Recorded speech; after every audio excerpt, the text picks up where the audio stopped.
You're trying to synthesize the data and the buyer journey between all the different brands. So how do you amplify what one brand is doing to support the other brands, as well as make sure you preserve the unique identity between each brand? That's largely what our niche is. It gives us some flexibility of breadth. What a mature client for you guys is. People who are fighting for market share day in, day out. They largely know who their competitors are. They're battling with somebody else. All these things that have a degree of intensity on the consumer as well. So it's a big decision for them oftentimes. How many clients do you handle with Red Door Interactive? Is it a long-term relationship? Everything that we've got is built on long-term relationships. When they're dealing with this sort of complexity, it takes a long time to really unpack and unwind some of the kind of siloed behaviors that these organizations can have.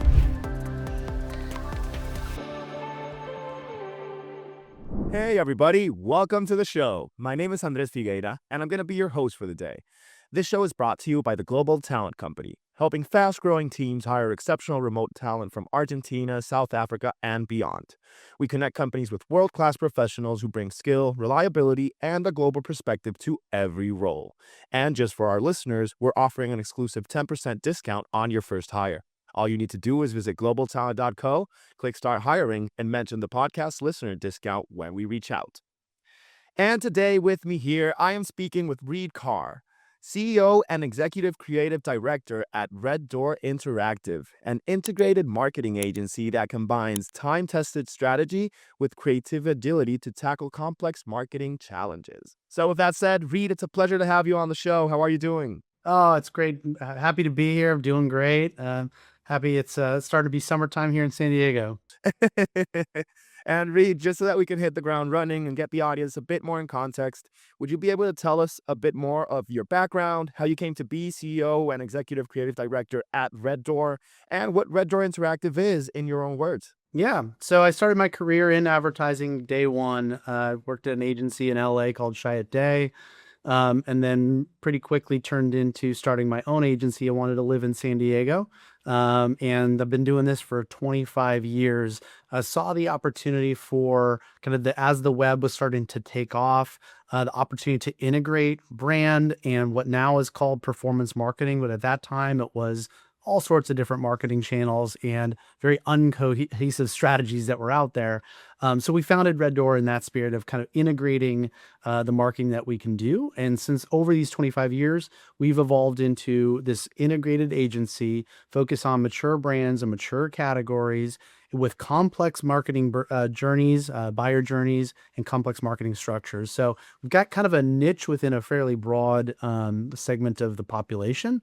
But really at the end of the day, it's been a fun ride for 25 years. That is amazing. 25 years is a lot. That means that it's actually a company and an agency that really knows what they're doing. And Reid, would you be able to elaborate a bit more on what a mature client for you guys Sure. is? How is that what's it called? How is Yes. that determined? Yeah. So mature brands, people been around for a while. They've got a pulse. They know who they are. Generally speaking, you know who your competitors are, where you start to kind of bridge that into the idea of a mature category. So Okay. consumers know that the category exists. So we're not really talking to folks that are trying to create a new industry or create new categories. I mean, this is people who are fighting for market share day in, day out. They largely know who their competitors are. They're battling with somebody else. And then again, the complex buyer journey. So major considered purchase, for example. So we deal with like home builders, durable goods, higher education, healthcare, all these things that have a degree of intensity on the consumer as well. So it's a big decision for them oftentimes, a commitment, or they are multi-channel in the sense you can buy them through retail, through Amazon, direct channel, through a distributor or something like that. So there's a lot of different qualities that come in. A lot of times, our clients are multi-brand. Another example, so like a Titleist, so they own Scotty Cameron putters and Vokey wedges, and so you're trying to synthesize the data and the buyer journey between all the different brands. So how do you amplify what one brand is doing to support the other brands, as well as make sure you preserve the unique identity between each brand? So that's largely what our niche is. It gives us some flexibility of breadth because I believe that agencies should have that kind of broad exposure to bring new thinking to a brand. So it gives us this multi-category experience, but also gives us kind of some guardrails between what we really know how to do well, which is deal with complexity. And right now where we are, it is a complex marketing world. Tell me So, about it. And with AI so now, it's just crazy. yep, absolutely. And Reid, in terms of then, I understand that your niche is then mature companies, but that means that you don't hesitate if they're different industries. It just needs to be a company that knows who they are and who their competitors are, and that would just be it.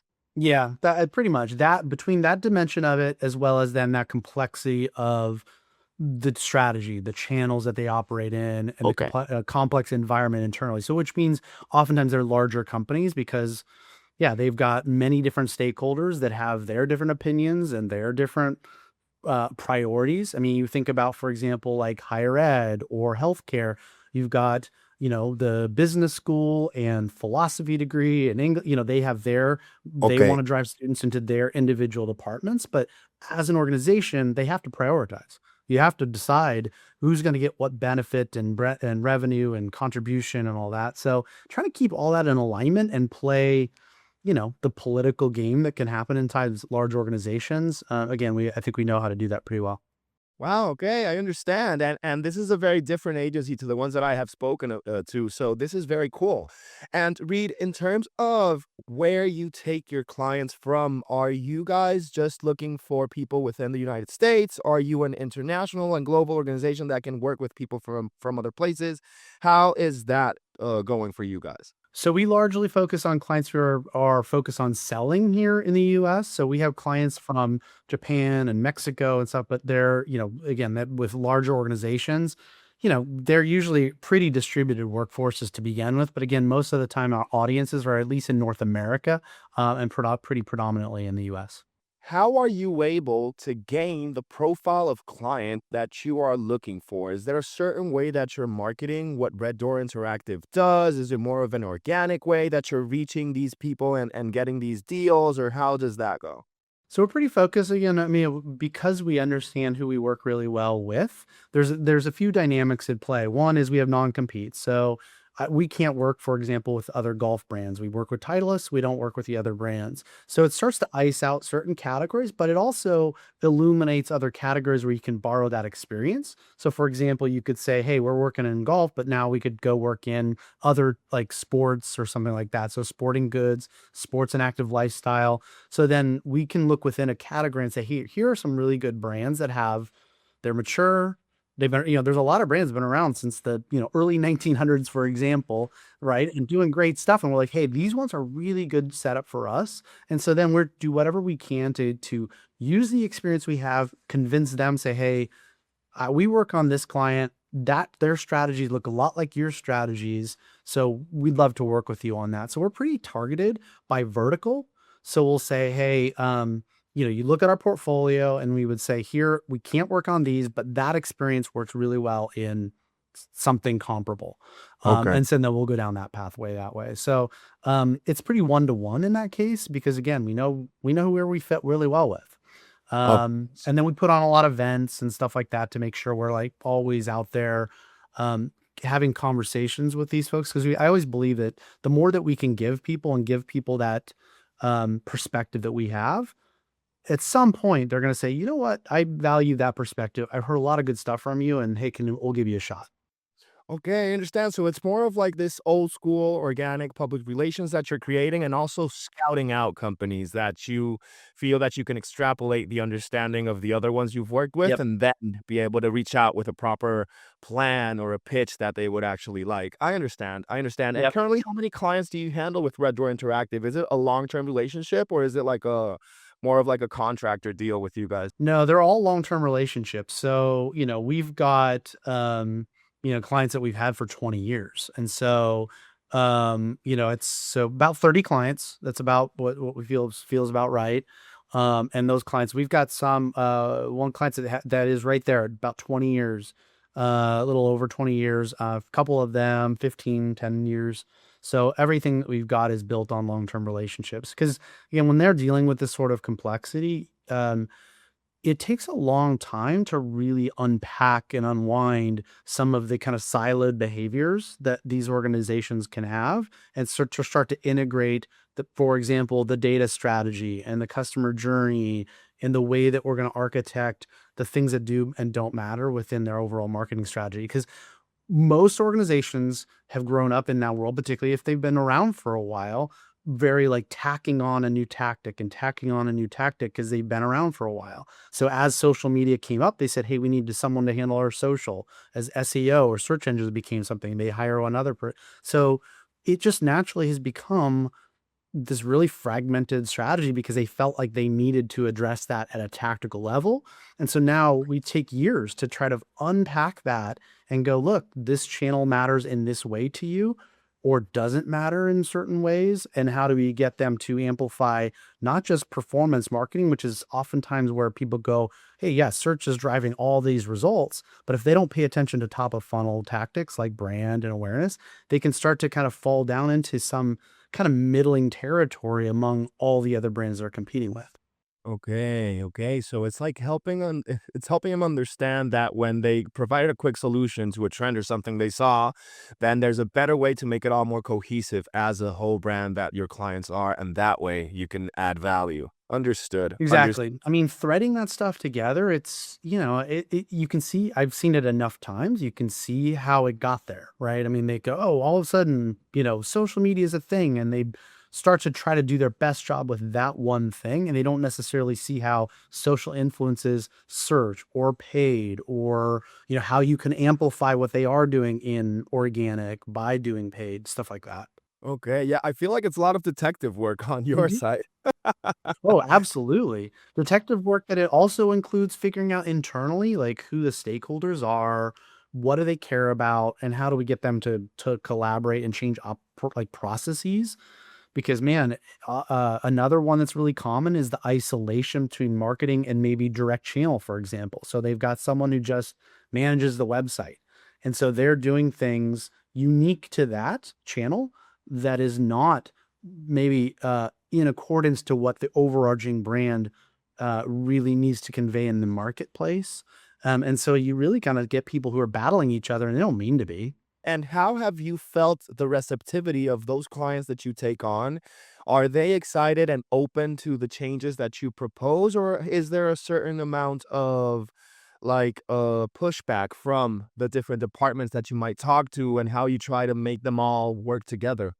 Yeah, it's a little bit of both. I think usually if there's like a new leader, they're there to make something to change something, and they're pretty receptive to it as soon as we kind of unpack the challenges of that isolation or siloed tactics. And so a lot of times we're brought in by a client who we've worked with before. So they're obviously that's pretty smooth process. They know how we operate, and we can go in and start to kind of unpack that and reformulate how marketing is going to, or broadly speaking, but marketing or direct channel or any of these things are going to operate or interoperate. The other ones, they might come in through a single channel because like there are a lot of times like someone calls up and goes, hey, we need help with this one thing, search engine optimization or something. We will never say, hey, that's the one thing we're going to do though, because we're going to say, here's its relationship to what you're doing on the site, what you're doing in this channel. And once you start to tell that story and that narrative, you're immediately bringing others into the fold.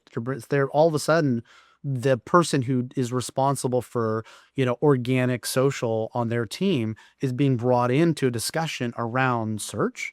They're usually like, oh my gosh, I've never been brought into this before. And so as long as that's facilitated in a healthy, like a human way, that we understand what your goals are, what your priorities are, how you've been measured, how your performance has been measured, and how that plays a role in the overarching success, oftentimes they come to terms with that, and it's really actually a enlightening and empowering moment. Course. No, it really, if you are able to open proper lines of communication and people feel that they're being heard and that they're Mhm. learning something that they had not understood before, then that usually provides the grounds for a positive experience as the provider that you are of the service that Red Door Interactive is, and as the customer who's looking for the help that you guys are offering. Yeah. And Pete, I would love to now shift the perspective into a more internal view of Red Door Interactive, and that is, how many people do you have helping you out with this whole endeavor? It's been 25 years then that Red Door Interactive has been active, but how big is the team and the workforce? We're about 100 people. And yeah, and we've got a lot of people who have been with us a long time. We're an independent agency here in this corner of the country that a lot of times people only think about when it's time for vacation. So we're not in your LA or New York or San Francisco where, you show up at an event and are meeting 50 other brands. We're in a place where, there's 2 Fortune 500s, a lot of travel and tourism, a lot of outposts for defense, things like that. So, we've had to make our mark grow from this corner of the country and create awareness over these 25 years that, can do the work in that, LA brands are doing or New York brands are doing. And so that's been a narrative for a long time. And I think I always kind of think of it, we're just getting started, and I think we really do. We're just getting started after these 25 years, and we have a hell of a portfolio that shows that I think we've got the platform to continue to grow.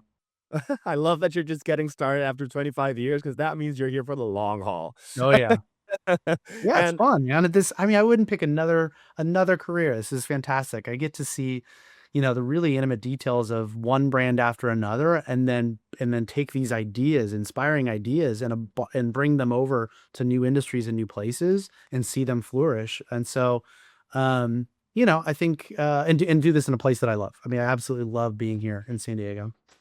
no, and I also feel that in a certain way you've been able to merge passion with profit. There's this Japanese term that's called ikigai, which I feel is then if you really like what you're doing and you're learning in the process and you're also helping out because the types of industries you've mentioned, healthcare, education, are things that everybody needs. So if you're making it work even better so that people can understand the product that's being sold or what the company is offering, I feel that you've hit a sweet spot there in Yeah. what you're doing. That's very nice. And Yep. Reid, is the team at Red Door Interactive, are you a remote first agency? Do you have some headquarters in San Diego? How does that work? Yeah, we have a headquarters here. We've got like a little campus here with kind of lets us live the San Diego lifestyle, like patios and outdoor spaces, opens up to the outside, a lot of different ways of working. So we've got, for we've been in what I would call hybrid since day one. I've never required anyone to come into the office, but I always wanted to have a place people wanted to come. Because I think you need to be where you need to be to do the work you need to do. And sometimes that's at home, or sometimes that's in different types of spaces around an office, which is places to convene, places to be social, places to get heads down quiet work done, places for quiet time to decompress. So we've built all of those things in a headquarters. But the reality is people are all over the place. We've got people in all states of the country. We have some international talent as well. And for the most part, we just have a place that they can also call home. How are you able, besides the campus that you guys have, how are you able to maintain company culture with having a distributed team? I think it's being conscious of it. Again, we've been doing like that hybrid idea before there was video. But we used to have call-ins for every meeting, Wow. by default, because I wanted people to be able to be where they needed to be to do their best work. And again, sometimes if we're in an industry that I believe that connects with consumers, I believe you need to be out in the world. You need to be inspired by seeing other things. And so that has been the case since day one. So it's been inherent in our culture. It's not trying to create this binary uh of you are either in or out. It is part of who we are and of being out in the world or being at home. Now what I would say is being conscious of that, which is if you there's this idea of having adult conversations and saying, look, can you be in the office for this meeting, because I think it would be more productive if we're all here to do this one meeting. And so if you're a meeting owner, there's a line to say, hey, in office preferred, or something to, or doesn't really matter, which is most meetings, be where you need to be. Every meeting has an ability to call in. Now Teams is what we use predominantly here, has made that so easy. When we pivoted to the pandemic, all the meetings were already set up that way. So that was not a big deal. And now where we are is be conscious of what we call meeting hygiene. So our meeting etiquette. In other words, if you're the ones in a room and there are other people online, making sure you're not talking over each other. And we have these reminders out there. People feel comfortable saying, hey, remote meeting monitor, I can't hear you guys when you're all talking over each other. And everyone's, culturally, that's part of who we are. It's like, oh, I'm sorry, you got this, I get it. Because we all want to preserve that as our culture. Another thing, like remembering, when we have events, making sure when there's someone who do like we have someone in the office today that was speaking at an event here, let us know ahead of time and make sure we have our lunches and happy hours and coordinate around when people come, whether it's one person or more, because there is that social component that, even people who aren't in the local market, they want that too. When they come, they want to connect with their teammates.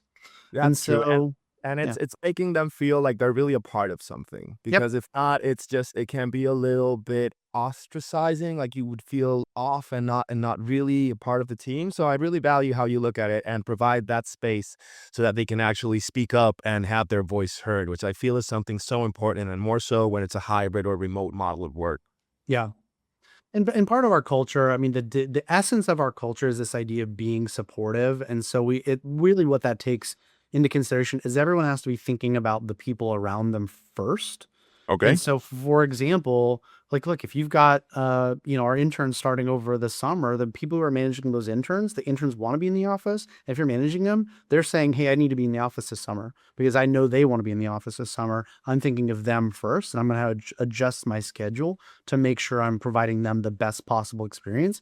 And again, that's innate in our culture as a whole. And Reed, another question I do have is, can you tell us a little bit about how you guys at Red Door Interactive are leveraging AI nowadays? Any peculiar or curious solutions that you've devised, or just tell us about that? Yeah, so it is infused in everything that we do at this point, which is fantastic. I mean, when it first came out, I was like, "Oh my gosh, I don't want to deal with this." Like I wish I was done.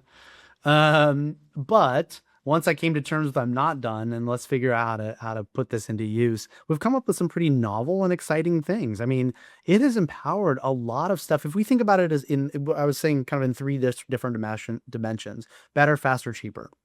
And there's a lot of things that are, faster and cheaper is kind of table stakes. I think you can find ways to do things faster because of AI, note taking and some of that stuff. But the real discipline is how do we do things better as a result? And so, what are these disciplines that oftentimes, like, and I'll give you some examples right now of like, doing consumer testing that you need to do, oftentimes time constrained. So you're like, hey, I want to know if this packaging is going to pop off shelf or it's going to resonate with a consumer. Is building obviously synthetic audiences or different kinds of studies that allow us to see things on shelf.